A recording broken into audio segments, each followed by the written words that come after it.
बिस्मिल्लाहिर्रहमानिर्रहीम। अस्सलाम वालेकुम व्यूअर्स, मैं हूं सहरी और आप देख रहे हैं अपना favourite channel homemade food secrets. Welcome to my channel. अल्लाह पाक आप सबको अपने सामान में रखें, आमीन। आज आपके साथ बहुत ही ज़बरदस्त, शानदार और बहुत ही मिनटों में बनने वाले साग की रेसिपी शेयर करूंगी। तो जैसे कि आपको पता है सर्दियां शुरू हो गई हैं तो साग ना पके ऐसा हो ही नहीं सकता किसी भी घर में। सरसों एक गट्ठी मैंने ले लिया है। कोशिश कीजिएगा फ्रेश। मेथी और पालक, ये तीनों चीज़ें मैंने बहुत ही अच्छे से वॉश करके काट ली हैं, बल्कि काटने के बाद वॉश की हैं तो ज़्यादा बेहतर होगा। चलें जी, ऑयल में डालते हैं प्याज। और मैंने लोगों को कहते सुना है कि प्याज अगर साग में डालें तो वो साग मीठा मीठा होता है। तो मेरे कहने पर एक दफ़ा इस तरह साग ज़रूर बनाइएगा। कोई मीठा नहीं होगा, कोई उसका जायका चेंज नहीं होगा, बल्कि और ही टेस्टी बनेगा।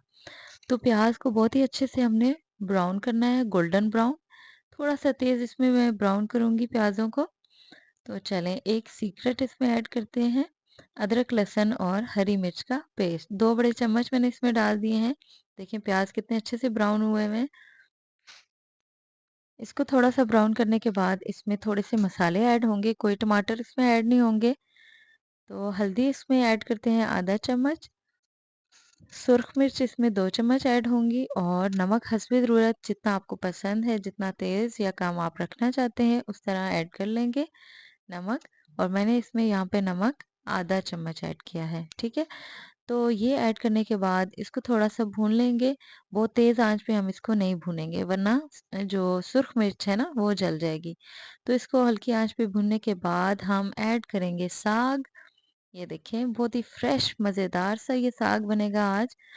तो ये साग ऐड करते जाएंगे थोड़ा थोड़ा करके और साथ साथ इसको हम मिक्स भी करते जाएंगे, ठीक है। थोड़ा सा साग और ऐड करूंगी और फिर अब मैं इसको मिक्स करूंगी थोड़ा थोड़ा, इसको आहिस्ता आहिस्ता साथ साथ मिक्स करते जाएंगे। जी, तो साग हमारा बहुत मज़ेदार सा आज बनने वाला है। जी मेरे प्यारे व्यूवर्स, चैनल पर न्यू है तो सब्सक्राइब और शेयर करना मत भूलिएगा।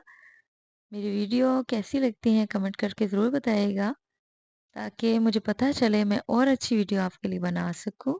ये देखें अभी आपको ये साग बहुत ज़्यादा लग रहा है, जैसे जैसे ये गर्म होगा तो ये नीचे बैठ जाएगा। मतलब ये देखें इसका अपना पानी कम हो रहा है, तो ये थोड़ा होता जाएगा, नीचे बैठता जाएगा। ये देखें ये भुनता जाएगा थोड़ा थोड़ा। ये पानी छोड़ रहा है, इसका पानी ख़त्म हो रहा है आहिस्ता आहिस्ता। तो ये साग देखें, पहले आपको लग रहा था कि कुकर बहुत भरा हुआ है, हांडी बहुत भरी हुई है, तो अब ये कम हो गया है। तो चलें इसको अच्छे से भूनते हैं और फिर हम इसको इसमें थोड़ा सा पानी, ये देखें आधा गिलास, छोटा सा गिलास मैंने आधा गिलास डाला है और एक सीटी इसको बंद करेंगे। ये देखिए थोड़ी सी वो सीटी चली है तो मैंने इसको बंद कर दिया है। अब मैंने इसको उतार लिया है, बहुत ज़्यादा हमने इसको प्रेशर नहीं लगाना था। तो उतार लिया है, अब मैं इसको ग्राइंड कर लूँगी। अगर आपके पास आप इसको ग्राइंड नहीं करना चाहते तो आप इसको कूट भी सकते हैं। इसको बहुत ज़्यादा हमने ग्राइंड नहीं करना, बस एक चक्कर देना है और हमारा साग बिल्कुल ग्राइंड हो चुका है। ये देखें, चलें इसको बर्तन में निकाल देते हैं वापस और इसको बहुत ही अच्छे से 5 से 7 मिनट के लिए भून लेते हैं। अब घंटे नहीं लगेंगे और मिनटों में ये साग बहुत ज़बरदस्त सा रेडी है। इसकी अच्छी सी खुशबू, अभी से मज़ेदार सी खुशबू आ रही है। तो ज़रूर मेरी रेसिपी ट्राई कीजिएगा, मुझे बताइएगा कमेंट सेक्शन में कि आपको मेरी रेसिपी कैसी लगती हैं। तो दुआ में याद रखिएगा, मिलते हैं नेक्स्ट बहुत ही ज़बरदस्त, मज़ेदार और यमी सी रेसिपी के साथ। अपना रखिएगा बहुत सारा ख्याल।